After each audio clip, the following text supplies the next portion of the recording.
Comment l'électricité peut-elle circuler sans aucun contact physique?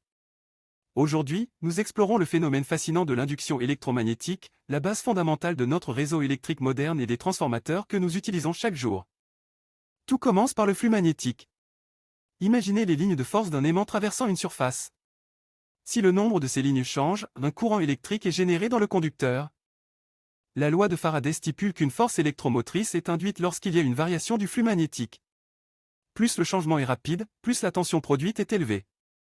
La loi de Lenz nous dit que le courant induit crée un champ magnétique qui s'oppose à la cause qui lui a donné naissance. C'est le principe de conservation de l'énergie en action. Un transformateur utilise l'induction pour modifier la tension. Il se compose d'un noyau de fer doux et de deux bobinages séparés, le primaire et le secondaire, sans lien électrique direct. Le courant alternatif dans le primaire crée un champ magnétique variable. Ce flux traverse le noyau et induit une tension dans le secondaire par induction mutuelle constante. La relation entre les tensions dépend uniquement du nombre de spires. Si le secondaire a plus de spires que le primaire, la tension augmente. C'est un transformateur élévateur. Dans un transformateur idéal, la puissance est conservée. Si la tension augmente, l'intensité du courant doit diminuer proportionnellement pour maintenir l'équilibre énergétique total. Appliquons cela. Avec 500 spires au primaire et 2000 au secondaire, le rapport est de 4. La tension de 230 volts est donc multipliée par 4 pour atteindre 920 volts.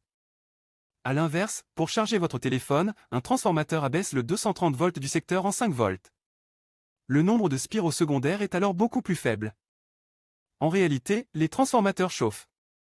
Des courants circulaires, appelés courants de Foucault, apparaissent dans le fer. On utilise des noyaux feuilletés pour réduire ces pertes d'énergie. Pourquoi élever la tension? Pour transporter l'électricité sur de longues distances, une haute tension réduit l'intensité du courant, minimisant ainsi les pertes par effet Joule dans les câbles. Le noyau de fer agit comme un guide pour le flux magnétique. Il canalise presque toutes les lignes de champ du primaire vers le secondaire, maximisant l'efficacité de l'induction. Retenez bien, l'induction nécessite un changement de flux. Le transformateur adapte la tension selon le ratio des spires tout en conservant, théoriquement, la puissance totale. Testons vos connaissances. Si le nombre de spires au secondaire est inférieur à celui du primaire, la tension de sortie sera-t-elle plus grande ou plus petite? La réponse est plus petite. C'est un transformateur abaisseur. La tension est directement proportionnelle au nombre de spires traversées par le flux magnétique. De la cuisine à la musique, l'induction est partout. Comprendre ces principes, c'est comprendre comment nous maîtrisons l'énergie invisible pour alimenter notre monde technologique. Nous espérons que ce voyage au cœur des champs magnétiques vous a éclairé. Continuez à explorer les lois de la physique qui régissent notre univers. Généré par Vision Solvay.